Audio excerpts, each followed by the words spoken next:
우리 주님 말씀 생각하며 또 하나님 앞에 나아갈 때 분명히 우리가 사모하면 하나님이 그 사모하는 심령을 만족하게 하시느니라 라고 말씀하셨어요.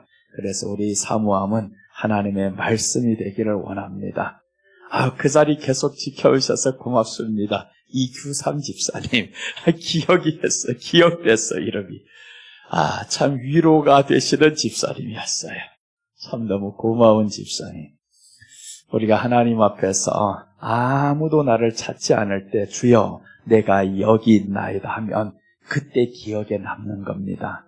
세상이 다 타락했을 때 유일하게 하나님의 기억에 남았던 사람 노아를 성경은 이렇게 말씀하죠. 창세기 6장 8절은 그러나 노아는 하나님께 은혜를 입었더라.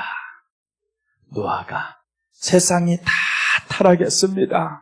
하나님이 지금 세상을 심판하려고 이제는 한탄하고 있어요. 내가 지었던 이 사람들을 물로 다 쓸어버리니 이거 어떻게 하나님이 한탄하고 계실 때 그런데 성경은 이렇게 시작이 됩니다. 그러나 노아는 여호와께 은혜를 입었더라. 드디어 하나님 앞에서 찾는 그 한 사람이 생겼어요. 내가 심판을 해도 구원받을 만한 한 사람을 내가 발견했다 이 말이에요.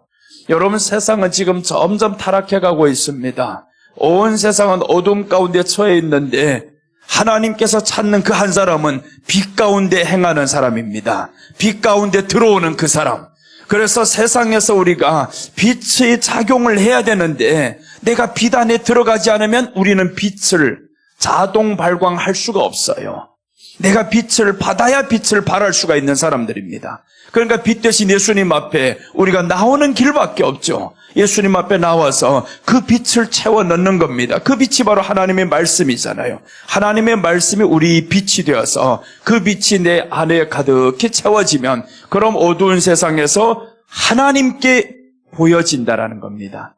노아 같은 이 사람 내가 발견했다. 그래서 노아에게 하나님이 말씀을 주잖아요. 내가 세상을 심판하는데 노아야 너 방주를 지어라 라고 가르쳐줍니다.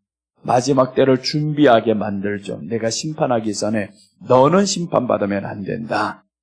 여러분 우리가 마지막 때를 준비하는 믿음이시기를 바랍니다. 분명히 주님은요 다시 오셔서 심판하십니다. 그 때를 위해서 누군가는 준비하는 사람이 있어야 됩니다. 준비가 없을 때는 크게 무너진다라고 하죠.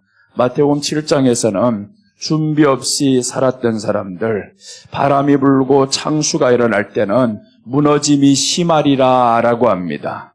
처음에 세워질 때는 너무 좋았어요. 그런데 바람이 불 걸 사람들 생각 못 하거든요. 창수가 불 걸 생각 못 하거든요. 오늘 이렇게 눈이 많이 올 줄 누구 알았겠습니까? 아무도 몰랐습니다. 기상청에서도 몰랐어요. 오늘 뉴스를 보면서 깜짝 놀란 사건이 11월 달에 이렇게 폭설 내리기는 117년 만에 처음이랍니다. 117년 만에. 그러니까 사람들이 가다가 충주에서 그렇게 누가 눈이 많이 와가지고 차가 미끄러져서 사고 날 줄 누가 아냐고요. 너무 많은 눈으로 인해가지고 차들이 수없이 사고 납니다. 그러니까 이런 것들이 조금 그래서 오늘 기상청을 또 막 공격하더라고요. 기상청이라고 그걸 다 알겠냐고요. 이렇게 많이 올 줄 알겠냐고. 그러니까 미리 대처를 안 했다고 또 난리가 나요. 여러분 그러면 우리가 마지막 때 이런 환난을 당했을 때 준비가 없으면 그때는 어떡할 거예요? 더 큰일 나죠. 눈이 오는 것도 이렇게 대처를 안 하면 문제가 생기는데 그런데 세상의 마지막에 이 노아 홍수 때처럼 이렇게 심판을 하는데 사람들 준비 안 합니다. 나아가서 노아가 준비를 하라고 해도 사람들 픽픽거리고 웃기만 하고 준비를 안 하는 겁니다. 그랬더니 이제 정작에 심판을 할 때 보니까 노아는 그 안에 다 들어가 있는데 물은 점점 쌓여가고 높여지고 있죠. 그때 사람들이 울면 뭐랍니까? 이제 늦었어요. 그래서 우리는 기회 있을 때 지금이 곧 은혜 받을 때로다라는 겁니다. 지금이 하나님 앞에서 준비할 때로다. 그래서 기회 있을 때 하나님 앞에 준비하는 겁니다. 준비한 자가 마지막 때 이길 수 있습니다. 그 준비는 말씀으로 채우는 거죠. 말씀이 우리 안에서 채워져야 분별이 되잖아요. 말씀이 채워지지 않으면요, 성경을 이렇게 가져다 줘도 이게 진짜 하나님의 말씀이 어느 것이 맞는 건지 틀린 건지 하나도 모릅니다, 이거. 그러니까 말씀은 어려서부터 배웠더라라고 바울이 디모데를 향해서 말씀하죠. 너는 어려서부터 성경을 배웠나니 라고 합니다. 성경에 예수님으로 우리가 계속 듣다 보면 이게 생명이 됩니다. 생명은요, 성경이 생명이 아닙니다. 성경에 기록된 예수가 생명인 거예요. 그래서 예수님으로 들어야 됩니다. 사람 입장에서 아무리 설교를 해도 이건 생명이 안 됩니다. 예수님으로 들어야 우리 안에 진정한 생명이 오고, 그 예수님으로 들었을 때 우리 세포까지 공격해서 다 들어갑니다. 그래서 하나님의 말씀이 우리 신비에 새겼느니라 라고 하신 말씀이 히브리서 4장 12절에 하시는 말씀인 거예요. 그 신비가 어디까지 들어갔냐 하면 너희 관절과 골수를 찔러 쪼개기까지 여기가 세포 속에 들어가는 말씀인 겁니다. 여러분, 우리가 하나님 말씀 한번 같이 읽겠습니다. 히브리서 4장 12절 보시면 하나님의 말씀은 살았고 활력이 있어 사락화후에 날선 어떤 검보다도 예리하여 혼과 영과 및 관절과 골수를 찔러 쪼개기까지 하며 또 마음의 생각과 뜻을 판단하나니, 하나님의 말씀이 우리 마음과 뜻을 판단할 뿐만 아니라 우리 골수까지도 찔러서 쪼갠다. 그러니까 하나님의 말씀이 누구겠어요? 예수님이지. 예수님이 하나님의 말씀이란 말이에요. 그러니까 예수님으로 우리가 듣다 보면 이 예수님이 우리 신비에 새겨져서 곳곳마다 알아서 찾아 들어가는 거예요. 너희 약한 것이 어딘지 주님이 채워지면 압니다. 주님이 알아서 하실 문제입니다. 그러니까 우리가 해야 될 것은 나의 모든 것을 주님께 맡겨라 라고 하죠. 성경은 네 모든 짐과 너희 모든 문제를 주님께 맡겨라. 그리고 우리는 해야 될 것이 감사함으로 아뢰라는 겁니다. 감사함으로. 예수님이 우리 안에 채워졌을 때 진정 역사가 일어납니다. 아무리 능력 있는 사람이 너를 안수한다고 해서 낫는 게 아니요. 우리는 예수님이 채워져야 됩니다. 예수님이 이 안에 있을 때 역사가 일어나는 거지. 그러면 우리는요, 사람이 고쳤다라고 생각 안 합니다. 그 사람 따라가지를 않아요. 절대 사람 따라 안 갑니다. 근데 사람이 고쳤다라고 생각하는 사람은요, 그 사람만 따라다니는 거예요. 저 사람에게 안수받으면 고침받아. 누구도 나았대. 누구도 나았대. 그러니까 사람들이 어디를 가요? 이제는 예수님 찾는 게 아닙니다. 그 고치는 그 사람만 따라다니는 거예요. 계속 그 사람이 어디 가면 따라가고 어디 가면 따라가고. 이건 죽을 행동입니다. 큰일 납니다. 예수님이 이 안에서 직접 하시겠다는데, 내가 너희 안에 들어가서 하시겠다는데 왜 나를 의지 안 하고 사람 쫓아다니라. 그 사람이 받은 은사가 내가 준 건데. 근데 사람들은 그 사람만 쫓아다니기를 좋아해요. 고친다라는 사람이 있으면 막 몰려듭니다. 그런데 그렇게 쫓아다녔던 사람들 과연 정말 고침받았을까? 다음에 가보면요, 또 그 사람이 있어요. 그 자리에. 아니, 지난번에 안수받았던 사람인데 왜 또 왔을까? 그러면 또 오지 말아야 하잖아요. 한번 고침받았으면. 그럼 이 사람들 좀 깨닫는 바가 있어야 되는데 또 다시 찾아가, 또 다시 찾아, 고침받을 때까지. 그 정신이 있으면 예수님을 그렇게 찾겠어요. 그렇잖아요? 그 정신과 의지가 있으면 예수님을 그렇게 찾겠다고요. 주님의 말씀을 그렇게 사모하면 주님이 만나주실 건데 예수님은 그렇게 사모를 안 해요. 말씀 듣는다고 하면 잠이 와버립니다. 시작만 했다면 벌써 아유 졸린다. 그런데 갑자기 이제 은사, 치유, 역사 이런 거 한다면요, 와, 알아서 떠는 사람들이 있어요. 알아서. 손이 가면 어떤 데 가면 이제 안수 받으려고 줄 선단 말이에요. 우리 감림산에서 내가 안수 안 합니다라고 선포하니까 사람들이 안 나와서지. 그런데 다른 데 가면 이제 미리 알아서 다 줄 섭니다. 강사가 설교 딱 끝나면 이제 나온단 말이에요. 아니 어쩌지도 않아요. 그냥 머리에 슬쩍 손을 얹었는데 알아서 떠는 거예요. 알아서. 넘어질까 봐 내가 두려워서 넘어지지 말라는 거야. 하도 넘어지는 연습을 많이 해가지고. 이 사람들은 안수만 하면 넘어지는 줄로 알고 있어요. 그러니까 나는 넘어지지 말라는 거, 이거. 넘어졌다가 일어나가지고 뭐 아무것도 본 거 없어, 이거. 근데 넘어지면 뭐 별로 대단히 은사를 체험하는 것 같아요. 물론 넘어지는 사람 있을 수도 있습니다. 그걸 부인하는 건 아닙니다. 근데 의도적으로 그렇게는 하지 말라. 의도적으로 떨지 말고.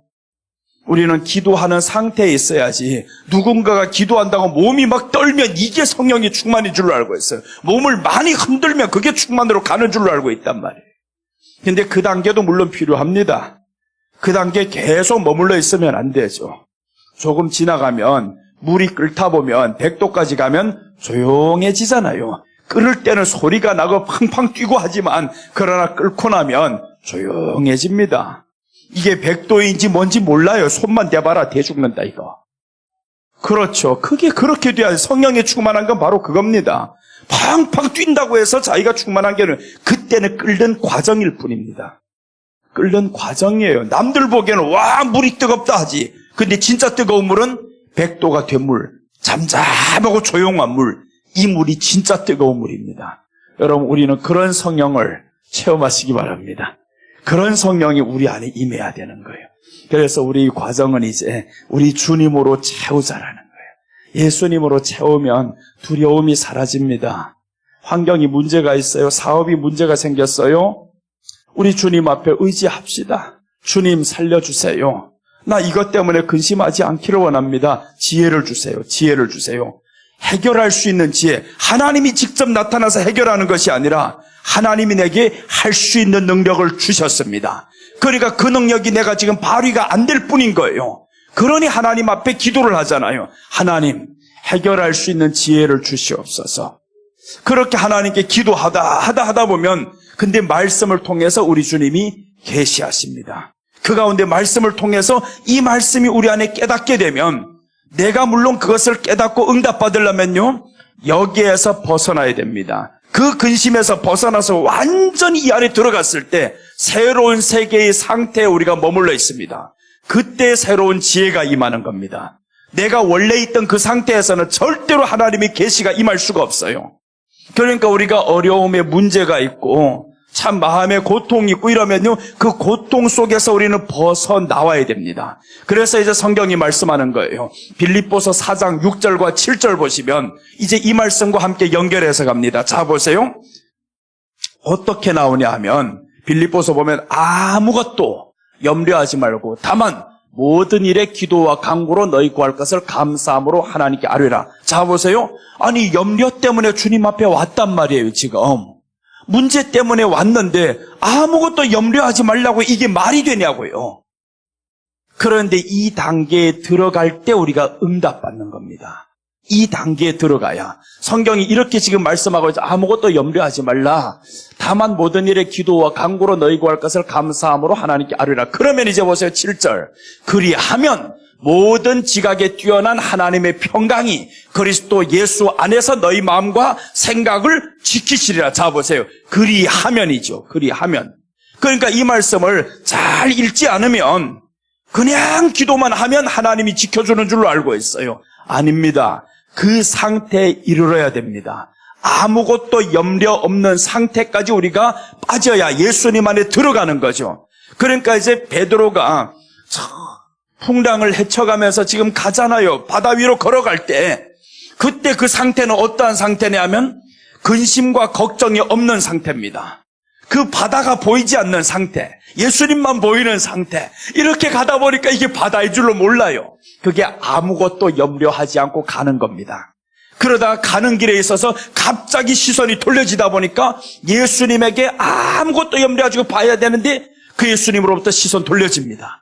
이제 풍랑을 봤어요. 빠져내려가죠.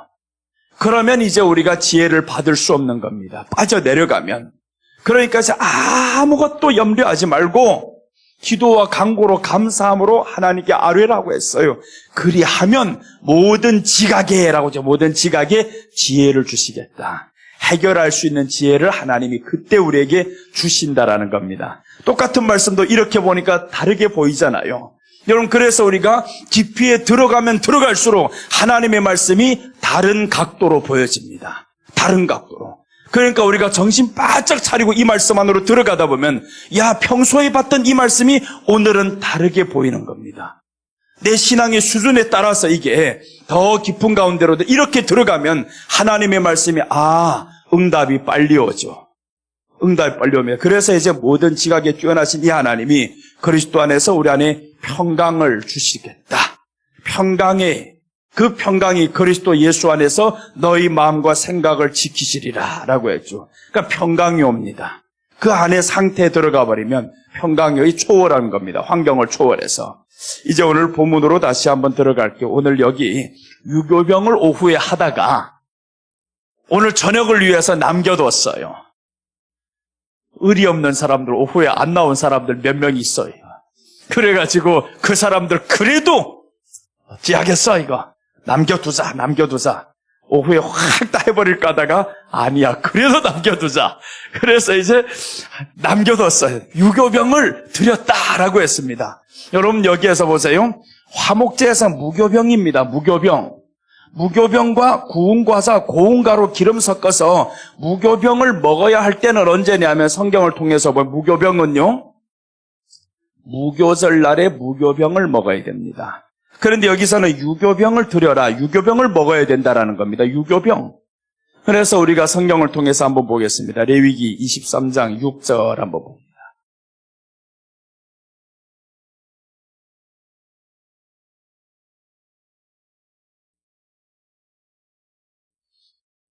이제 이후에 가면 조금 더 가도 이제 6장, 7장까지 왔잖아요. 그러니까 이게 23장입니다.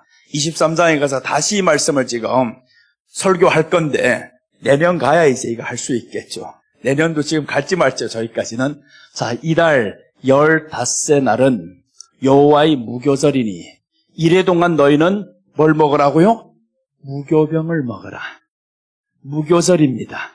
무교절은 무교병을 먹어라. 14째 날은 6월절입니다. 6월절은 양이 죽는 날입니다. 그 양, 예수님이 죽는 날입니다. 죽어서 예수님이 무덤에 들어가시는 날이 이제 그것을 무교절이라 합니다. 무교절, 무덤에 있는 날. 그때는 무교병을 먹는 겁니다. 이 말씀은 죄 없으신 예수님이다.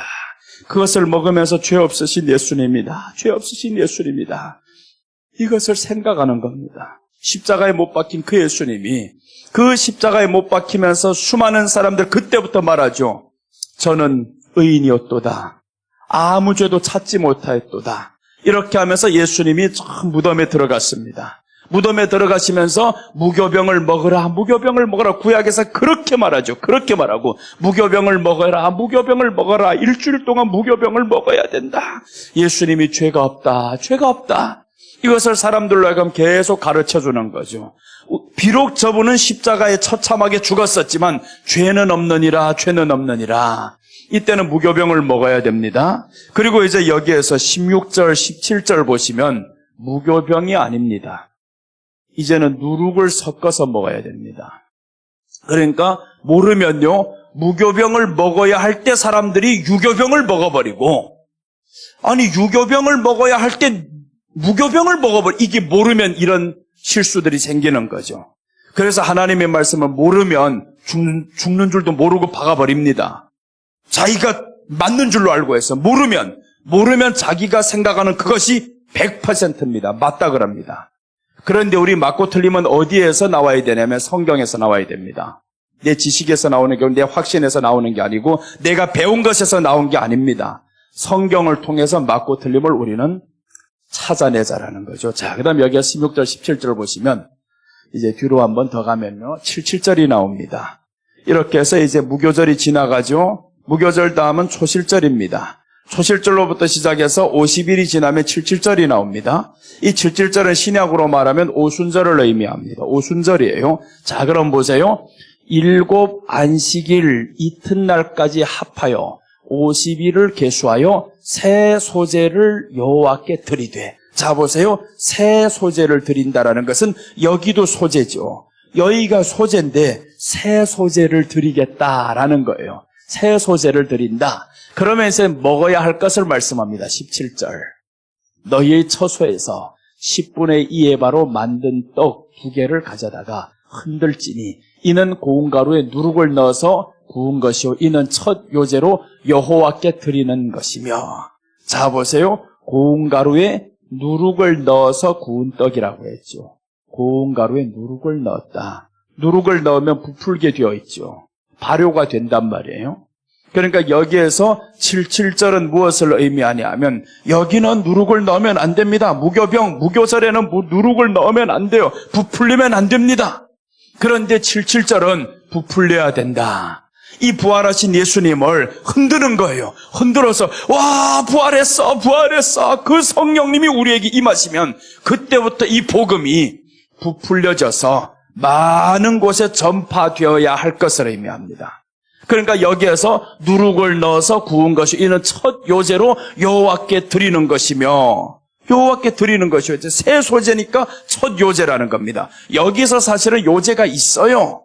그런데 여기서 또 보면 첫 요제라 흔들어서 하나님 앞에 드리는 것이다. 근데 두 개를 가져다가 흔들지니라고 했죠. 두 개를 가져다가 흔들어야 된다. 누룩을 넣어서 그 누룩을 넣었기 때문에 복음이 어디에까지 왔냐면 이스라엘에만 국한되었던 이 복음이 이방인에게로 넘어갑니다. 77절 이후로부터, 오순절 이후로부터 이 복음이 어디로 넘어가냐면 이방인에게로 넘어가기 위해서 사도 바울을 하나님이 부르신 거예요.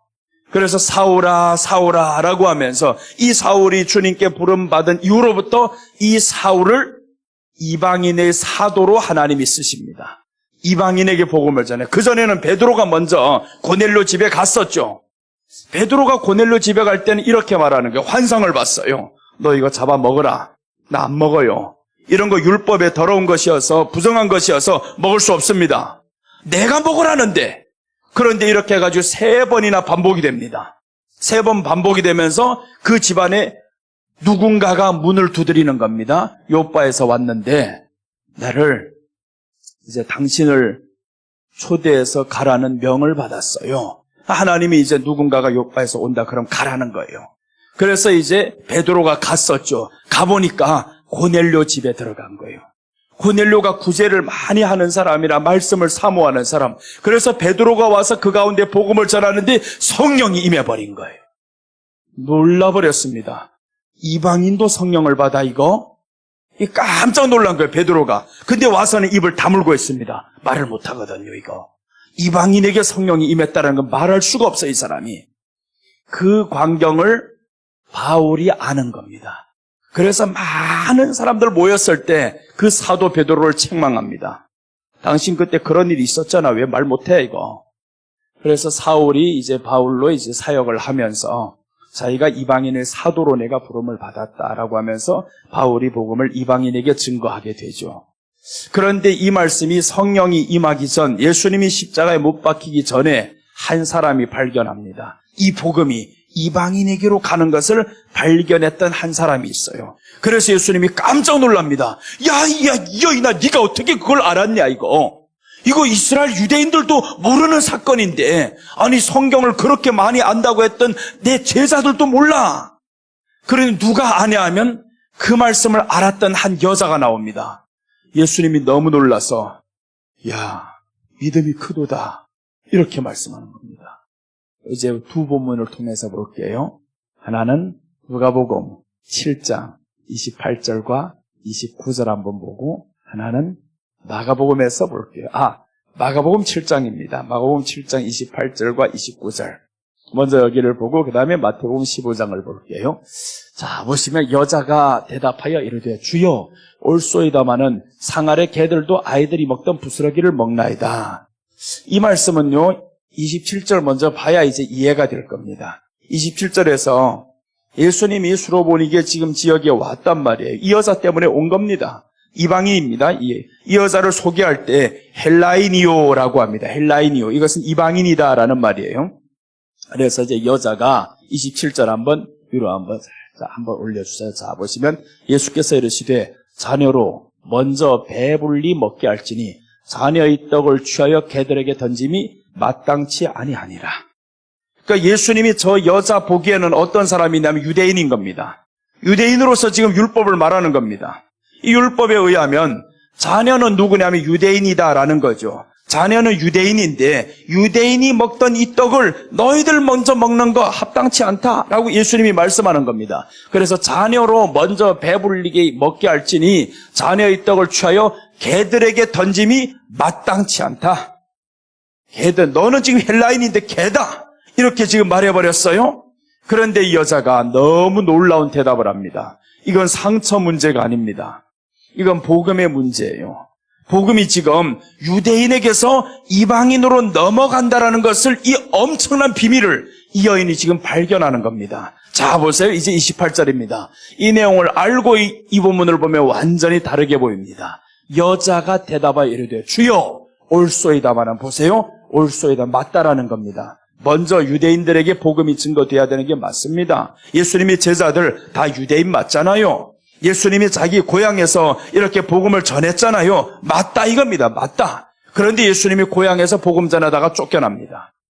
쫓겨나죠? 그러니까 결국에 예수님을 배척하는 곳입니다. 다 고향에서 배척했어요. 그래서 예수님이 말씀하죠. 선지자가 고향에서는 영접받지 못한다 이거. 칭찬받지 못한다. 그렇게 해서 이방인에게 지금 갔습니다. 복음이 이방인에게로 넘어갑니다. 그런데 이 여자가 발견하는 겁니다. 주여 올소이다마는 상 아래 개들도 아이들이 먹던 부스러기를 먹나이다. 그럼 자기가 뭐냐 하면 상 아래 개라는 거죠. 유대인의 법에 있어서는 개는 상 아래 있을 수 없습니다. 유대인의 법은 개는 부정한 겁니다. 이 부정한 것은 주인이 먹는 상 아래 있을 수가 없는 겁니다. 그런데 이 여인, 이 개가 그 상 아래 있을 수 있다라는 겁니다. 그러니까 이 개랄지언정 주인에게 사랑받는 개가 되는 겁니다. 이것을 알았어요. 주인 앞에 내가 애완견이라는 사실을 알았습니다. 더 이상 무시당하는 그 개가 아니라 상 아래에서 먹을 수 있는 그 개라는 것을 이 사람이 알았던 거예요. 그러니까 이 복음을 발견한 이 여자가 복음이 이방인에게서 지금 유대인에게서 이방인에게로 넘어간다. 아무에게도 예수님이 말씀 안 했습니다. 그런데 그 넘어가는 것을 여자가 발견합니다. 그래서 여기서 보면 아이들이 먹던 부스러기를 먹나이다 라고 하는데 예수님이 29절 말씀합니다. 29절 보시면 이제 마가복음을 보면 여기까지 나오죠. 예수께서 이르시되 이 말을 하였으니 돌아가라. 귀신이 내 딸에게서 나갔느니라 하시매. 여기서는 보세요. 이 말을 하였으니라는 거예요. 했던 말이 뭡니까? 상 아래 개들도 부스러기를 먹나이다 라고 한 겁니다. 상 아래 개들도 이 말을 하였으니 돌아가라. 네 딸이 나았느니라 라고 하죠. 근데 마태복음은 이렇게 기록이 안 됩니다. 네가 돌아가라. 이 말을 하였으니라고 안 합니다. 마태복음 15장 27절 28절 보면요. 조금 다른 각도에서 주님이 말씀하는데 직접적으로 말씀합니다. 자, 보세요. 마태복음. 똑같은 내용입니다. 이제 그 내용을 마태가 보는 시각에서는 이렇게 쓰는 겁니다. 마태가 지금 이렇게 말합니다. 여자가 이르되 주여 올소이다마는 개들도 제 주인이 상에서 떨어지는 부스러기를 먹나. 여기까지는 똑같죠. 여기까지는 마가복음이나 마태복음이나 똑같이 지금 진행이 되는데 예수님의 대답은 다릅니다. 자, 이제 뒤에 하나 더 봅니다. 자, 보세요. 이에 예수께서 대답하여 이르시되 여자여 내 믿음이 크도다. 마가복음에서는 네가 이 말을 하였으니 돌아가라 라고 했지. 이 말을 하였으니. 그런데 여기서는 우리 주님이 이에라고 하면서 여자여 내 믿음이 크도다. 믿음이 크도다. 이때 베드로랑은 책망받을 때의 믿음이었습니다. 주님의 뜻을 전혀 알 수 없는 믿음.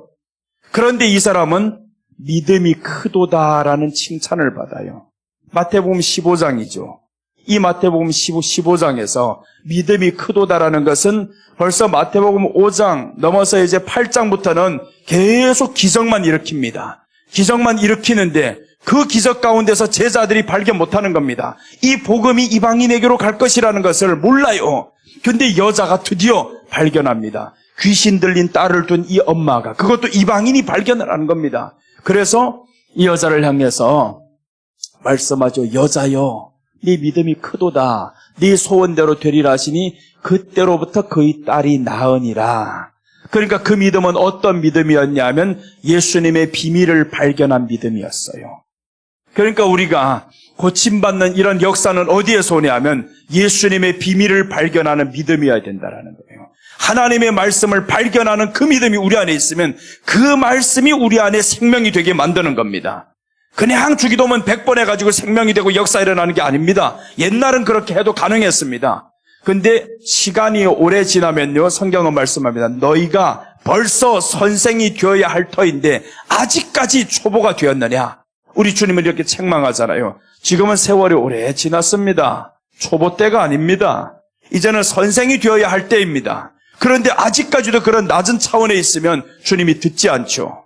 지금은 어떤 시대에 왔냐 하면 마지막으로 가는 이 단계, 우리가 이미 장성한 그리스도인이 되어서 주님과 같은 레벨에 있어야 되는데 아직까지도 믿음의 초보가 되어서 그냥 젖만 먹는 이런 믿음이면 우리 주님이 뭘 할 수가 없어요. 그래서 오늘 여기에서 장성한 믿음의 여인을 하나 보는 겁니다. 이방인에게 복음이 넘어가는데 확실히 이방인들이 복음을 받았더니 장성한 사람이 많이 나옵니다. 그래서 로마에 복음을 전하러 갔었던 이 사도 바울이 로마 황제에게까지 가려고 사실 갈 필요도 없어요. 그런데 그 고난과 고초를 겪으면서도 로마까지 가야 되는 이 환경을 설명하는 겁니다. 이방인에게 복음을 전해라, 가야 된다. 그러니까 복음 전하러 이방인에게 가는 겁니다. 사도들은 가지 못했습니다. 다 순교를 냈죠. 다 순교를. 유일하게 한 사람이 인도에까지 왔다가 한국까지 왔다가 이제 돌아가는 사람 도마. 이 도마가 이방인이 선교라는 것을 알았어요, 그때. 그러면서 베드로, 요한, 이 베드로도 이방인에게 보냈었는데 결국은 베드로는 이방인에게까지 나가지 못하고 순교를 합니다. 그러니 하나님께서 이방인의 이 선교를 감당해야 될 사도 바울을 부르시는 겁니다. 너 이방인으로 나가야 된다. 신분도 사도 바울은 두 신분이죠. 하나는 로마 시민권, 하나는 베냐민 지파. 베냐민 지파입니다. 그러니까 두 가지 신분을 가지고 있어요. 로마 시민권은 이스라엘 사람들이 아무리 높은 사람이라고 해도 죽일 수 없습니다. 그러니까 사도 바울이 예수님을 전하다가 감옥에 들어갔었는데 이스라엘 총독이라 할지언정 못 죽이는 겁니다. 사도 바울, 내가 로마의 시민권이다. 못 다치며. 그러니까 이 사람이 내가 황제에게 항소하겠다라고 하잖아요. 황제에게 항소를 하면 왕도 손을 못 대게 되어 있습니다.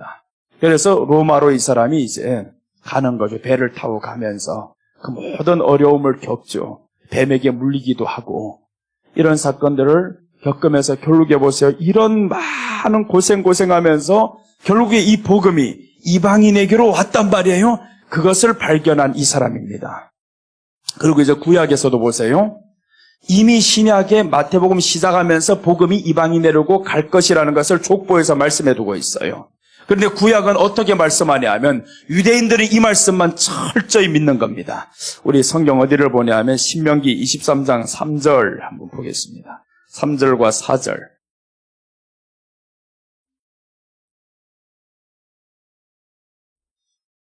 신명기 23장 3절과 23장 3절과 4절.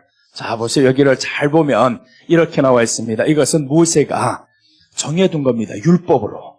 이 율법에 이렇게 기록이 된 겁니다. 암몬 사람과 모압 사람은 여호와의 총회에 들어오지 못하리니 그들에게 속한 자는 10대뿐 아니라 영원히 여호와의 총회에 들어오지 못한다. 그러니까 이 말씀이 뭐예요? 이방인들은 못 들어온다, 못 들어와.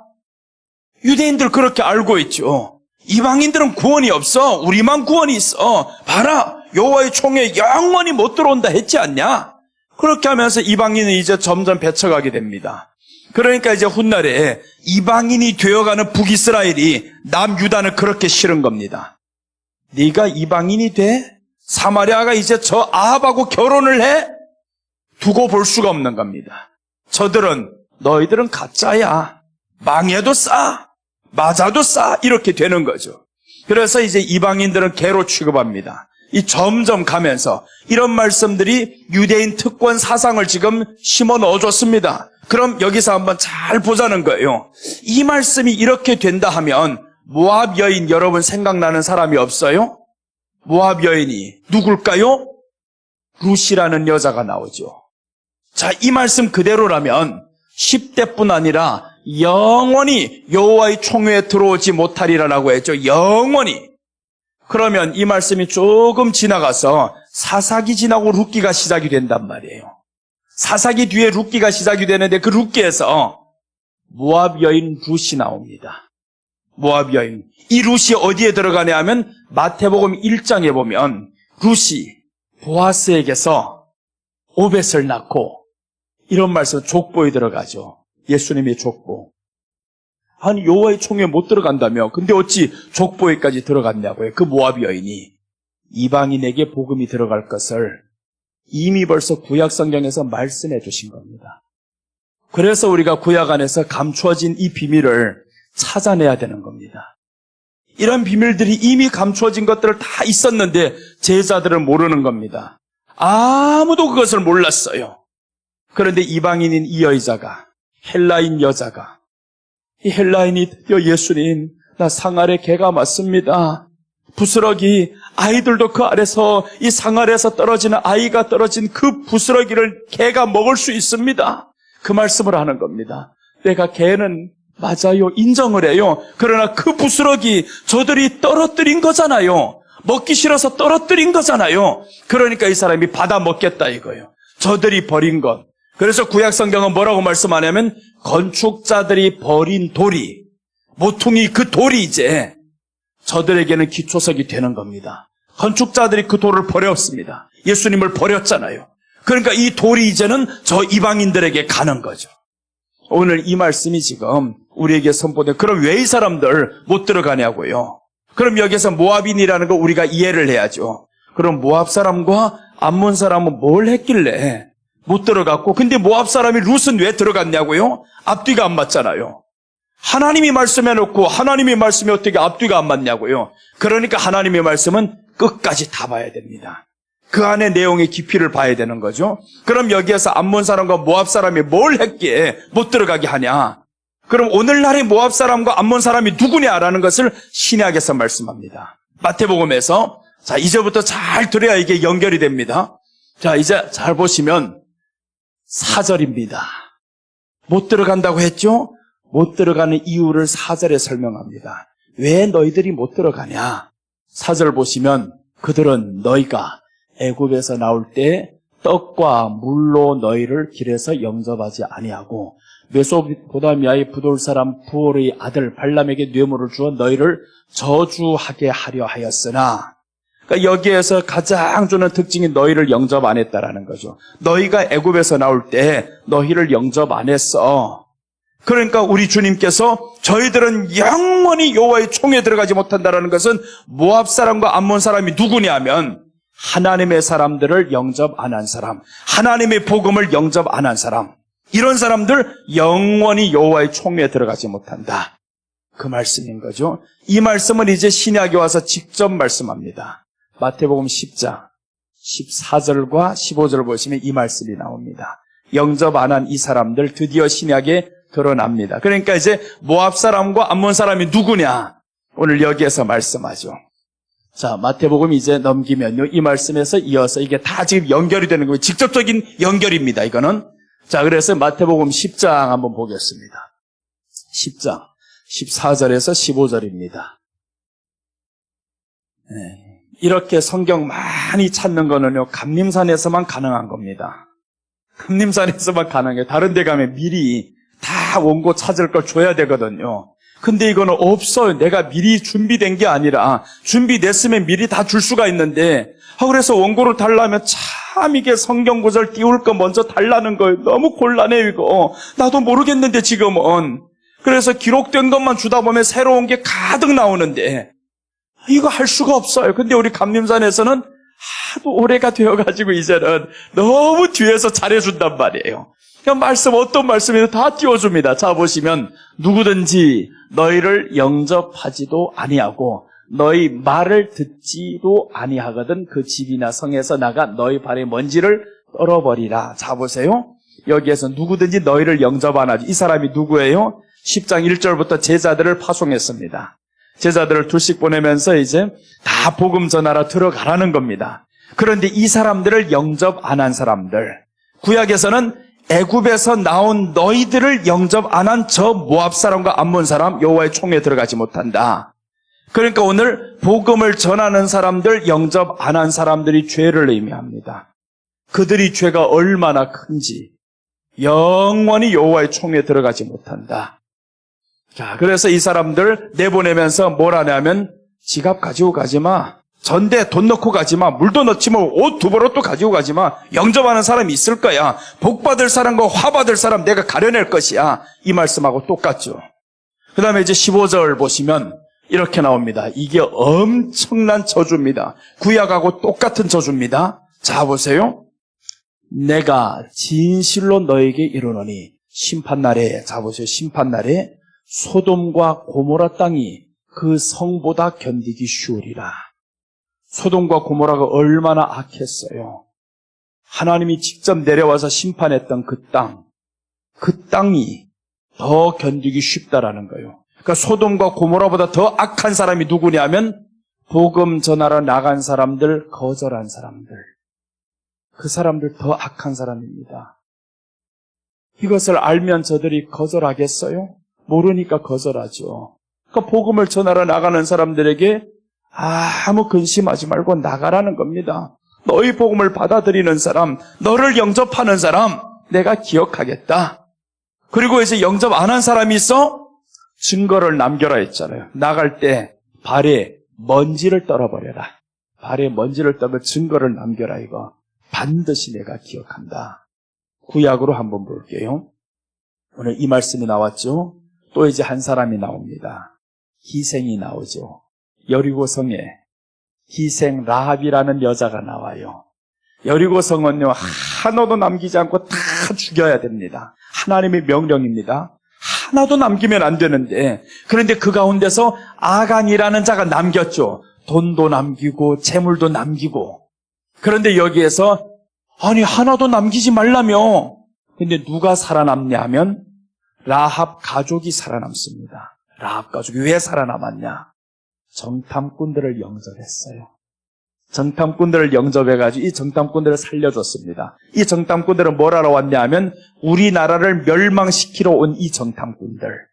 그럼 우리가 복음을 들고 나아갔던 이 사람들은 누구를 멸망시키러 간 거예요? 마귀 세상 나라를 멸망시키러 간 겁니다. 그렇게 봐야 돼요. 마귀 세상 나라. 이 마귀가 정복해 있는 그 나라를 지금 멸망시키러 간 사람들이 복음 전도자들이란 말이에요. 이 사람들이 지금 복음 위해서 나갔는데 받아주지를 않아요. 그럼 하나님이 거기에 가장 화난 겁니다. 나를 받지 않은 것보다 더 화난 겁니다. 여러분이 한 대를 맞기보다 여러분 자식이 나가서 맞는 게 더 아프잖아요. 더 화가 나고. 우리 하나님이 바로 우리를 그렇게 사랑해서 주의종으로 불러서 내가 너를 복음 전도자로 삼았는데 너를 받아 안 줘? 내가 기억하겠다. 그리고 받아준 사람은 대신 1000대까지 복을 주겠다. 그렇게 말하는 거. 그래서 이제 복 받는데 라합이 보세요. 신분을 어떻게 소개하냐면 기생 라합이라고 소개합니다. 기생 라합. 정결한 사람도 아닙니다. 기생 라합. 그 기생 라합이 거기에서 사건 한번 딱 끝나고 나오지 않습니다. 성경에. 어디에서 나오냐? 마태복음에서 한번 딱 나옵니다. 가장 위대하게 소개가 됩니다. 마태복음 1장 5절. 이제 한번 보겠습니다. 여기에 영접한 사람입니다. 정탐꾼들을 영접해서 살려둔 사람입니다. 이렇게 말했으면 안 되겠죠. 정탐꾼이 우리 집에 왔어요. 빨리 잡아. 이랬으면 이 사람은 이제 가족이 다 멸망하고 정탐꾼도 물론 죽을 수 있습니다. 그런데 정탐꾼들을 살려뒀어요. 복음을 들었거든요, 그때.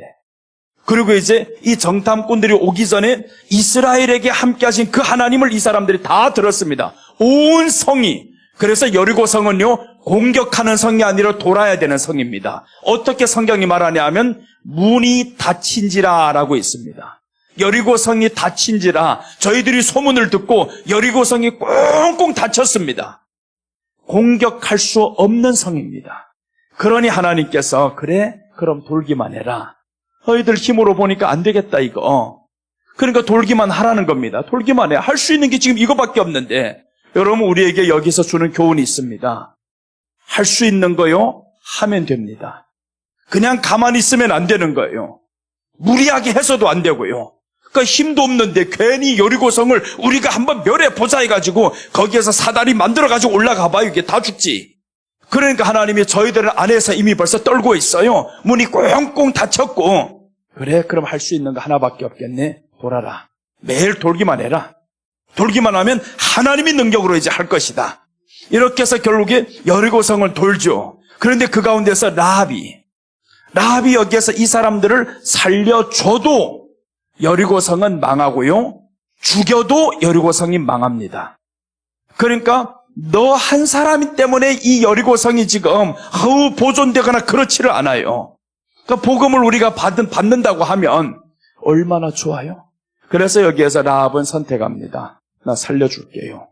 뒤로 나가세요. 위로 올라가세요. 살려주라고 하는데 근데 이 라합이 나갈 때 말하죠. 당신들이 들어올 때 우리 가정 살려주세요. 우리 가정 살려주세요. 그렇게 간청을 하니까 저들이 말합니다. 그래, 좋다. 우리가 들어올 때 너희 집에 붉은 줄이 놓이게 해라. 그래서 이 사람들이 붉은 줄을 다 들여놓는 겁니다. 붉은 줄을 들여놓았을 때 사람들이 다 와서 여리고성을 다 죽이는데 저 집은 다치지 마, 다치지 마. 저 집은 붉은 줄이 있어. 우리를 지켜줬던 사람, 받아줬던 사람들이야. 영접했던 사람들이야. 그러니까 영접 안 한 죄가 그렇게 큽니다. 그래서 이제 가장 큰 죄는 예수님을 믿지 않으면 지옥 가고요. 둘째는 예수님 믿는 사람들이 복음을 받지 않는 사람 지옥 가고 그 사람들 받지 않으면 또한 지옥 갑니다. 영접하지 않는 것. 이 엄청난 큰 죄입니다. 그것을 지금 말씀하는 거죠. 그래서 오늘 여기서 확실히 말하죠. 자, 보시면 살몬은 라합에게서 보아스를 낳고 자, 보세요. 살몬이 나오죠. 구약에서 어디를 봐도 라합이 결혼했다는 말이 없습니다. 그런데 신약에 와서 결론적으로 하나 딱 나오죠. 족보에 들어가 버렸어요. 살몬은 라합에게서 희생이라는 말이 없어지죠. 라합에게서 보아스를 낳았다. 근데 그 보아스가 이제 훗날에 보니까 룻을 또 이제 얻어온단 말이에요. 왜 그렇게 해서 우리 아버지를 봤거든요. 우리 아버지가 저 기생 라합에게서 나온 사람이 보아스인 거예요. 그러니까 자기 출생 신분이 어떤지 다 압니다, 이 사람이. 그런 사람이 구약 성경 안에서 모압 사람을 무시 안 하는 겁니다.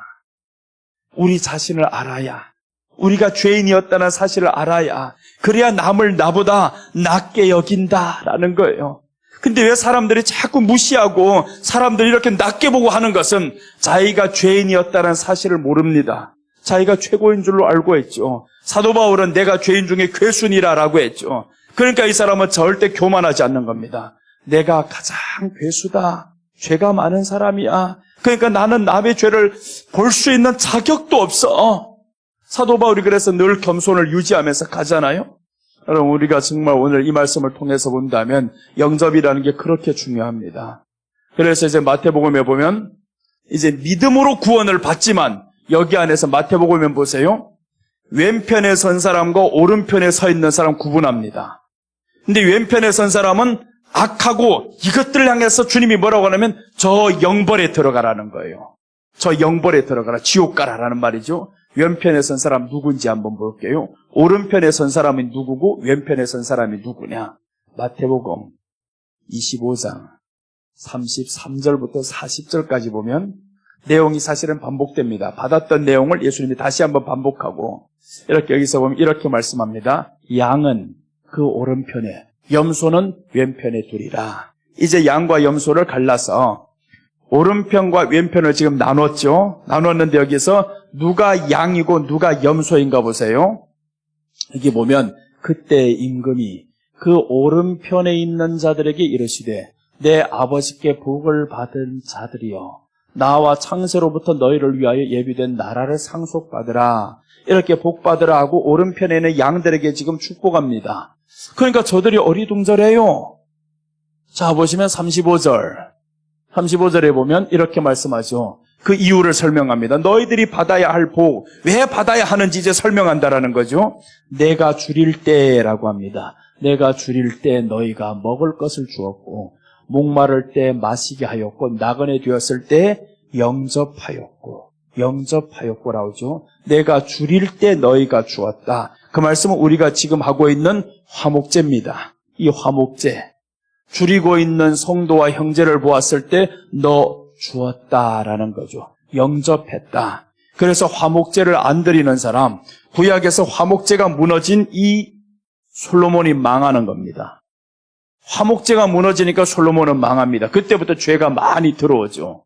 그럼 우리 이제 여기서 보면 이 화목제, 구약식으로 보면 이건 화목제입니다. 나누었어요. 그 다음에 영접했습니다. 자, 이렇게 줄인 사람들 영접했다라는 겁니다. 그 다음에 이제 더 보시면 헐벗었을 때 옷을 입혔고 병들었을 때 돌보았고 옥에 갇혔을 때 와서 보았느니라. 임금이 그렇게 말씀하는, 이건 예수님을 대표합니다. 임금이. 아니, 예수님이 언제 이렇게 헐벗었을 때 있고 옷을 벗었을 때 있냐고요. 그러니까 이 사람들이 이제 이 말씀을 듣고 어리둥절한 거예요. 자, 이제 보시면 37절. 이에 말하죠. 이에 의인들이 대답하여 의인들이 된 이유가 뭐겠어? 이 사람들 영접했다라는 거. 그래서 의인이 된 겁니다.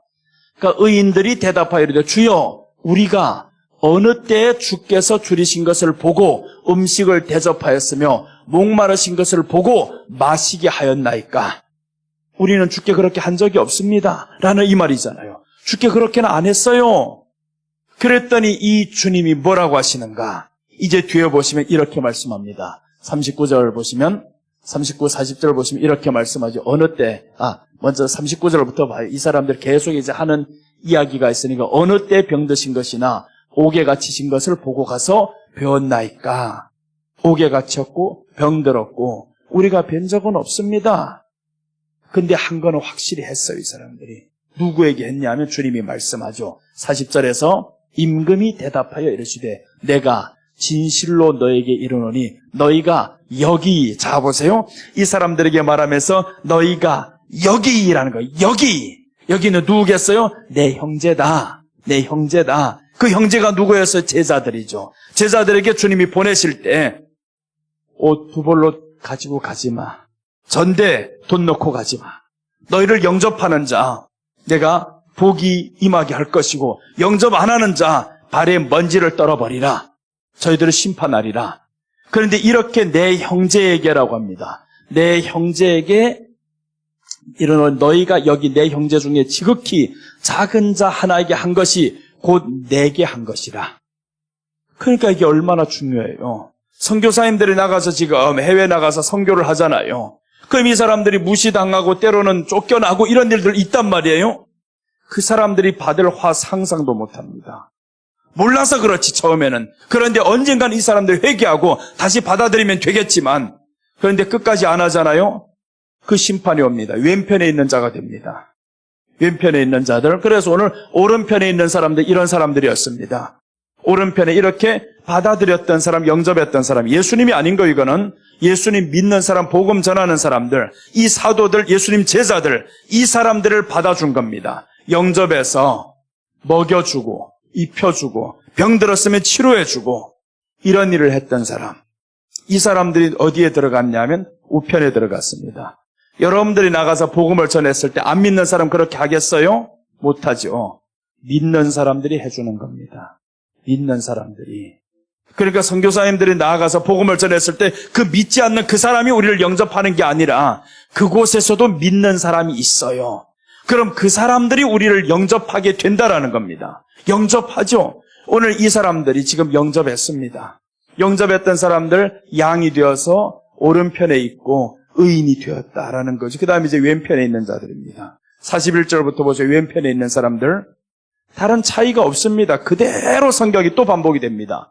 또 왼편에 있는 자들에게 이르시되 저주를 받은 자들아 나를 떠나 마귀와 그 사자들을 위하여 예비된 영원한 불에 들어가라.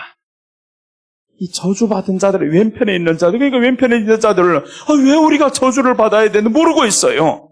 그러니까 이유를 또 설명합니다. 이제 그 저주받은 이 사람들에게 이유를 설명하는데 똑같죠. 내가 줄일 때 너희가 먹을 것을 주지 아니하였고 목마를 때 마시게 하지 아니하였고 그 다음에 더 나그네 되었을 때 영접하지 아니하였고 헐벗었을 때 옷 입히지 아니하였고 병들었을 때와 옥에 갇혔을 때 돌보지 아니하였느니라 하시니 똑같이 말씀하는데 저들도 의인들과 같이 똑같이 답변을 합니다. 자 보시면 그들도 대답하여 이르되 주여 우리가 어느 때 주께서 줄이신 것이나 목마르신 것이나 나그네 되신 것이나 헐벗으신 것이나 병드신 것이나 옥에 갇히신 것을 보고 공양하지 아니하였나이까 라고 했죠. 자 그 다음에 더 봅니다. 45절 이에 임금이 대답하여 이르시되 내가 진실로 너에게 이르노니 이 지극히 작은 자 하나에게 하지 아니한 것이 곧 내게 하지 아니한 것이니라. 그러니까 지극히 작은 자라고 해서 사람들은 오해를 내서 저 불신자, 불쌍한 사람 이런 사람에게 물 한 그릇 주는 거 이게 상급이 있는 줄로 알아요. 그 말하는 게 아닙니다. 여기서는 너희를 영접 안 하는 자가 있어. 복음 전하는 자를 의미하죠. 복음 전하는 자를 영접 안 했던 이 사람들 지금 악한 사람이 되었습니다. 이 악한 자들아 너희가 지금 마귀가 들어가야 할 그 영원한 불에 들어가라 라고 말씀을 하죠. 그다음 46절 보시면 그들은 영벌에 의인들은 영생에 들어가리라 하시니라. 이렇게 하면서 영접에 대해서 나옵니다. 우리가 여기에 유교병을 드렸다라는 것은 복음이 이렇게 온 세상에 퍼뜨려지잖아요. 복음이 증거가 되고 그렇게 해서 이제 룻 같은 여인이 이 족보에 들어가게 되고 창기, 라합이 족보에 들어가게 되고 그러니까 이제 영접하는 자는 자격과 신분을 따지지 않는 거다라는 걸 알 수 있죠. 신분은 창기였습니다. 누구 보기에도 돌을 들어 쳐야 할 이 여자. 아무 데 가서도 인정받지 못하는 이 여자. 이 여자가 지금 족보에 들어갔다라는 겁니다. 조건을 보지 않는다. 자격을 보지 않는다. 오직 하나. 내가 보낸 자들을 영접하고 그들의 말을 들으라는 거죠. 그래서 내가 보낸 자, 복음 전도자를 영접했다라는 것은 저들의 말을 듣는 겁니다. 저들의 복음을 듣는 거죠. 그 복음을 들었어요. 라합이 그 복음을 들었단 말이에요. 그러니까 시키는 대로 하죠. 그 성이 멸망할 때 이 사람들 오직 하는 것, 붉은 줄을 내다는 겁니다. 그렇게 해서 그 붉은 줄을 보고 심판을 안 하는데 우리에게 그 붉은 줄은 예수님의 복음이 아닙니다. 마지막에 심판이 임할 때 우리에게 그 영접해서 복음을 들었어요. 지금 여러분들이 이렇게 복음을 듣는 것은 나를 영접해서 복음을 듣는 겁니다. 그러니까 자 보세요 한번. 영접 안 하는 사람도 어떡하냐 하면 픽거리겠죠 이거. 뭐라 하나 저렇게 시끄럽게 굴어 이거. 이렇게 지금 한단 말이에요. 그러면 이런 것들을 주님이 기억한다라고 했는데 어떻게 기억하냐면 설교자는 전하면서 다 보입니다. 누가 듣는지 누가 거부하는지 다 알아요 이거. 그러면서 그때 이제 발에 먼지를 떨어버릴 수도 있죠. 그러니까 거절하는 자들이 있어 이거. 그런 주님이 너를 거절하는 자가 있어? 영접 안 하는 자가 있어? 내가 기억할게. 너 슬퍼하지 마라. 발에 먼지만 떨어버려라. 억울해하지 마라. 그대로 죽어도 괜찮다. 내가 기억하고 있다. 그렇게 해서 영접했던 사람들을 오늘 이렇게 양이라 하고 의인이라고 합니다. 여러분 우리가 이런 기회가 있으면 영접하시기를 바랍니다. 분명히 복음을 영접할 뿐만 아니라 복음을 전하는 자들을 우리가 영접하고 대접할 수 있어야 되는 거예요. 그래서 이제 대접을 안 했던 그 부자가 그 문 밖에서 그 나사로는 보면요 하나님께 사랑 입은 자라는 뜻입니다. 나사로가. 그런데 하나님께 사랑 입은 자가 그 문 밖에 서서 굶어 죽고 있죠. 병들어서 안 주잖아요. 이런 말을 하는 거죠. 병들었을 때에 나사로가 그 밖에 앉아서 거지가 지금 병들어서 다 죽게 되는데 심지어 개들이 와서 그 헌대를 핥아요. 그 헌대를 핥는 모습을 하나님이 다 보시면서 저 안에 부자야 날마다 호화로이 잔치하면서 개에게 줘야 할 그 죽을 조금이라도 남겨서 저 사람에게 주면 죽지 않는다. 그대로 굶어 죽지 않는다. 이렇게 해서 구약에서 굶어 죽지 않는 법을 세웁니다. 모퉁이에 있는 이 이삭들은 다 줍지 말아라. 이건 가난한 사람 과부들 위해서 남겨둬라. 그것 먹고 배부르겠어요? 모퉁이에서 그 떨어진 그것을 먹고 배부르겠냐고요. 그러나 연명은 된다. 죽지는 않는다. 그래서 우리 땅에서 굶어 죽어가는 자, 우리 하나님을 믿는 백성들 중에서 굶어 죽어가는 자는 없게 만들어야 한다. 그게 지금 구약에 있는 율법입니다. 율법이. 그렇게 해서 그 율법을 사람들이 지켜온 겁니다. 이렇게 하는데 신약에 와보니까 세상에 나사로가 그 부잣집 앞에서 굶어 죽고 있습니다. 병들어 죽고 있습니다. 부자도 하나님을 믿는 사람, 유대인이란 말이에요. 아브라함을 아버지라고 하는 거 보니까 유대인입니다. 그 유대인인데 왜 율법을 안 지키냐 이거. 너희 밖에서 굶어 죽고 있는 자를 왜 영접도 안 하냐. 이게 복음인 겁니다. 영접해야 되는데 영접해서 집안에 드리고. 여러분 여기에서 다윗과 한번 비교할게요. 다윗이 보세요. 자기를 죽이려고 했던 사울은 원수였습니다. 사울이 어느 날 길보아 전투에서 죽죠. 그 다음에 사울의 아들도 죽습니다. 그 전투에서 블레셋에게 쫓겨다니면서 살던 그 유모가 요나단의 아들을 업고 가다가 5살짜리를 업고 가다 툭 떨어뜨린 거예요. 근데 불행하게 다리가 부러지네요. 이게 절구가 됩니다. 이렇게 5살짜리 아이가 다리가 절구가 되어서 이렇게 살아가는데 다윗이 어느 날 찾습니다. 사울이 집에 남은 자가 없냐? 그래 봤더니 누군가 가서 말하는 겁니다.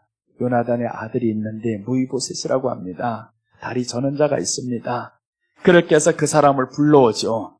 아니면 그 사람은 천대 받으면서 죽는지도 모릅니다. 그 유모가 키우면서 얼마나 힘들겠어요.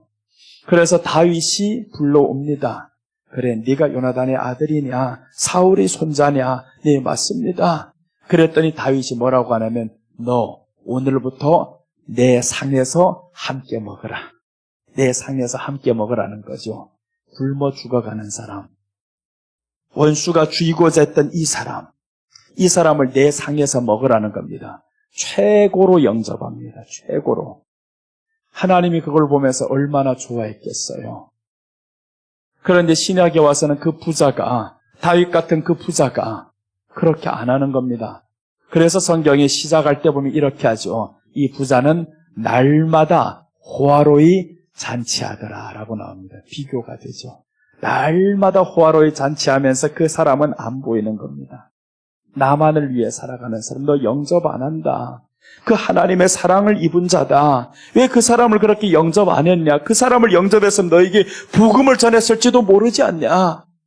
그런데 나만은 보세요. 영접하는 거예요. 그래서 구약을 다 이렇게 보면 나만 집에 누가 잡혀왔냐 하면 이스라엘에서 포로가 된 아이가 하나가 잡혀옵니다.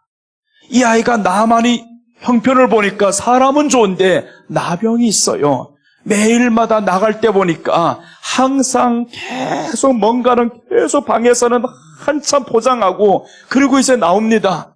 이 형편을 다 보고 이 여인이 마음에 힘들어 아파요. 그래서 주인님하고 가서 얘기를 하죠. 내가 살던 그 땅에 선지자가 있습니다. 거기에 가면 그 사람이 고쳐줄 겁니다. 근데 나만이 이 아이를 만약에 무시했으면, 그 아이를 사랑받는 아이가 아니라 저 멀리 천대받는 아이였으면 그 장군 곁에 있을 수 있겠냐고요. 장군 곁에 가까이 할 수 있었다라는 것은 나만이 부자와 같이 그렇게 행동을 안 했다라는 거죠. 그러니까 나만이 이런 마음가짐을 가지고 이 아이를 계속 사랑해 준 겁니다. 그래서 이제 그 복음을 듣고 이 사람이 찾아가는 거죠. 찾아가서 이제 고침받잖아요. 이런 모습을 보면서 불쌍한 사람, 그 사람이 누구냐 봤더니 복음을 가진 자입니다. 복음을 가진 자. 이 한 사람을 네가 지위를 통해 가지고 무시하는 게 아니고 버리는 게 아니고 오히려 사랑해 주고 그랬더니 복음을 받잖아. 네가 복을 받잖아요. 그럼 그래서 우리가 오늘 신약에서 성경에서 나오는 말씀이 너희를 받지 않는 자 소돔과 고모라가 이 성보다 견디기 쉽다. 그러니까 그 죄가 얼마나 큰 것이라는 것을 마태복음 10장에서 이미 말씀했는데 25장에 와보니까 이런 사람들이 있는 겁니다. 이렇게 말을 다 했는데도 받지 않아요. 그러니까 말씀은 누가 받냐면 받을 만한 사람이 받는 겁니다. 다 받는 게 아닙니다. 그러니까 여러분, 우리가 말씀을 받을 수 있음에 감사해야 됩니다. 아무나 다 받을 수 있는 말씀이 아닙니다. 이렇게 들어도 다 받을 수 있는 게 아닙니다. 그러니까 복음은 온 세상에 다 증거됐죠. 그런데 우리가 받을 수 있지만 저기는 안 받아요. 똑같은 말인데 받을 수 있는 사람이 있고 거절하는 사람이 있어요. 그래서 왼편에 선 사람, 오른편에 선 사람. 오늘 여기에서 이렇게 유교병을 드렸다라는 것은 복음이 온 세상에 증거되었음을 의미합니다. 이 복음이 온 세상에 증거되었다. 유교병을 드려서 이 부풀어집니다. 점점 복음이 부풀어져서 많이 나갔죠. 그래서 우리에게까지 복음이 왔어요. 그 이스라엘에서 시작된 이 복음이 우리에게까지 온 겁니다. 그러니까 온 세상에 이 복음이 유교병이 다 퍼뜨려진 겁니다. 이 떡, 두 떡을 가지고 흔들어서 두 떡을 가지고 그 두 떡은 무엇을 의미하냐? 하나는 이스라엘이고 하나는 이방인이다.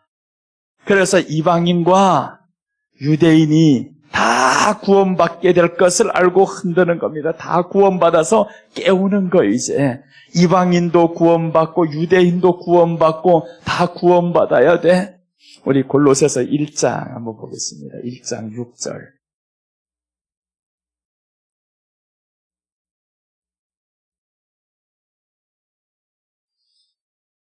골로새서 1장 6절 보시면 이제 마지막 결론입니다.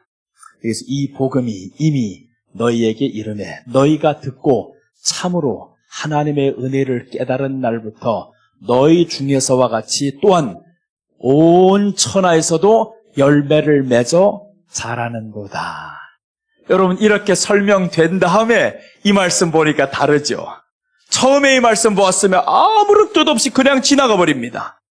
그런데 이런 설명이 다 들어가고 보니까 이 복음이 온 천하에 열매를 맺어 자라는도다라고 합니다. 그래서 이제 여기에서 유교병을 드렸다라는 것을 복음이 온 천하에 증거되기 위해서 영접하는 사람들이 일단 있었구나. 영접하는 사람들. 우리 주님이 그 사람들을 기억하여서 양이라 하고 오른편에 있을 자라 하고, 그러니까 이 땅에 축복받을 사람들이 얼마나 많은지 몰라요, 이거. 생각밖에 저주받을 사람들이 또 얼마나 많을지 몰라요. 그러니까 왼편에 있는 사람은 상상도 못했습니다. 내가 왼편에 있다고? 내가 언제 그런 거 했는데요? 예수님이 이렇게 대적한 적도 없는데. 그러니까 사람들이 놀라는 겁니다. 나는 그렇게 한 적 없는데 내가 왜 왼편에 있는데요? 예, 주님이 생각밖에 말을 하는 거죠. 이 지극히 작은 자 하나에게 하지 아니한 것이 곧 내게 하지 않은, 그 지극히 작은 자가 부잣집 앞에서 죽던 그 나사로가 아닙니까? 거지 나사로. 나사로 하나님께 사랑을 입은 자, 지극히 작은 자였다. 그 사람 굶어 죽을 때 너 뭐 했냐? 나는 화목제를 드리라고 그렇게 구약에서 말씀하는데, 그래서 구약 안에 5대 제사를 통해서 구약 전체가 이것을 통해서 이제 이스라엘 백성을 지켜갑니다. 5대 제사가 7대 절기 속에는 5대 제사를 드려야 됩니다. 그래서 이제 뒤에 보면 4대 제사법이 있어요. 이 제사들을 위해서 어떻게 제사를 드려야 돼, 예배를 드려야 되는지 그것을 가르칩니다. 그 7대 제사에서 1년에 3번씩 하나님 앞에 이스라엘 백성들은 나오지 않으면 죽습니다. 다 떠나야 됩니다. 그러니까 1년에 3번 6월절, 77절, 장막절 3번은 나와야 됩니다. 그러니까 여기에서 이 6월절 날에 이런 제사들을 다 드립니다. 77절 날에 이런 제사들을 다 드려요. 그러니까 이런 예배를 사람들이 드리다 보면 뭘 알았냐 하면 1500년 동안 모세가 기록한 이후로부터 예수님 올 때까지 계속 이렇게 제사를 드렸단 말이에요. 그럼 이 사람들이 원래는 화목제를 계속 드린 겁니다. 그래서 왕이 개혁을 할 때 나라가 타락을 하잖아요. 남유다가 타락할 때 맨 마지막 끝날 쯤에 요시아라는 왕이 나옵니다. 그 요시아가 나오면서 솔로몬 때, 다윗 때부터 뭐가 끝이냐면 6월절이 그때부터 멈춥니다. 그때 요시아 왕이 딱 나오면서 6월절을 다시 지킵니다. 6월절. 근데 요시아가 죽고 나면서 그 후에 아들들이 개판치죠, 이제. 그래서 이스라엘이 망합니다. 그때부터. 남유다가 망하고, 전에는 북이스라엘이 먼저 망했죠. 하나님이 더 이상의 봐줄 수 없는 그 단계까지 이르러 버렸습니다. 그러나 이제 남유다가 마지막 차례 요시아 왕을 통해서 이 모든 것을 하는데, 요시아가 그때 뭘 하냐면 화목제를 드렸더라라고 나옵니다. 화목제. 화목제가 드렸더니 백성들이 너무 좋아하는 겁니다. 화목제는 왕이 나눠주는 것을 의미해요. 이 백성들이 가난한 사람, 찌들어진 사람, 이런 사람들 보면서 왕이 나만 먹고 사는 게 아니라 이제 나눠주라, 화목제를 드려서 백성들이 그때 너무 좋았어요. 하나님도 너무 좋았죠. 그러니까 요시아 때는 나라가 가장 어려울 때입니다. 모든 외적들이, 북이스라엘이 망해가지고 지금 저쪽에는 아수르가 다 이제는, 그나마 그래도 아수르가 저 북이스라엘이 위에서 받쳐주고 암몬이 받쳐주고 하니까 이 유다는 괜찮았습니다. 직접적인 공격이 없으니까. 위로부터. 아수르는 정말 악한 나라예요, 이게. 그래서 요나가 어디를 가기 싫어했냐면 니느웨 땅에 복음 전하러 안 간다는 겁니다. 니느웨 저 악한 것들한테 내가 복음 전할 수 없어요. 우리가 당한 고난이 얼만데 못합니다. 안 간다라는 거예요. 저들이 어떻게 구원받냐고. 그 생각대로는 그렇죠. 그런데 이렇게 그 나라들이 다 망해서 아수르가 지금 코앞에 다 와 있습니다. 다 와 있고 저쪽은 바벨론이 지금 힘이 강성해졌고, 이렇게 했을 때 요시아가 하나님 앞에서 이 모든 것이 회복이 됩니다. 하나님이 지켜주십니다. 그 나라를 공격 못하게 만들었어요. 보호하셨어요. 그리고 이제 아들들, 그때부터 요시아가 왕이 되면서부터 18년째 되는 해 6월절을 드렸더라라고 나옵니다. 성전 청소를 다 해버립니다. 완전히 우리 이 땅에서는 바알 섬기는 데 다 죽여버려라, 이제. 아세라 목상 섬기는 거 다 죽여버린다. 남색하는 자 다 쫓아버려라. 이렇게 해서 그때 이스라엘이 가장 깨끗할 때가 됩니다. 근데 그게 이제 마지막이죠. 이 사람으로 이제 끝이 납니다. 뒤에는 네 아들이 이제 왕이 바뀌어가면서 나라가 이제 망하죠. 남유다가 그렇게 망하게 됩니다. 하나님이 이렇게 복음을 잃어가는 그 나라들을 보면서 모든 것이 화목제가 사라집니다. 타락할 때면 화목제가 사라집니다. 왜 화목제가 사라지면 나눠주기를 싫어하냐면 이미 내가 써야 할 곳이 너무 많아요. 나만 사랑하는 겁니다. 그래서 내일 이제 그 특징을 말세에 나타나는 이런 특징 여러 가지를 신약에서 말씀합니다. 말세에 이런 일이 나타난다라고 했는데 이런 일들이 보면 나를 사랑하는 게 너무너무 강해요. 나를 건드리면 안 됩니다. 이런 것들 마지막 때 이제 징조다라고 주님이 말씀을 했어요. 자, 오늘 여기까지 하고 이제 내일 다시 셋째를 이어갑니다. 내일은 이제 고기 나옵니다. 여기까지는 병이 나오죠. 과자입니다. 내일은 고기예요. 고기를 어떻게 먹어야 하고 어떻게 하면 못 먹는다. 이런 것들 지금 내일 이제 같이 한번 나누도록 하겠습니다. 기도하겠습니다. 예수님 감사합니다. 오늘도 지켜주셔서 감사하고 이 시간도 하나님 말씀에 깨달음을 주셔서 감사합니다. 아버지, 비록 어려운 말씀이지만 그러나 하나님의 말씀은 생명이고 또한 우리가 실천해야 될 그 말씀이 아니겠습니까? 사람의 말로 전한 것이 아니라 하나님의 그 말씀 있는 그대로를 보며 우리들이 눈으로 확인했습니다. 하나님, 보았던 것을, 들었던 것을 믿고 이제는 그대로 살아갈 수 있는 우리 모두가 되게 하여 주시옵소서. 이 시간도 지켜주심을 하나님께 감사드리며 다시 오실 예수님의 이름으로 기도드립니다.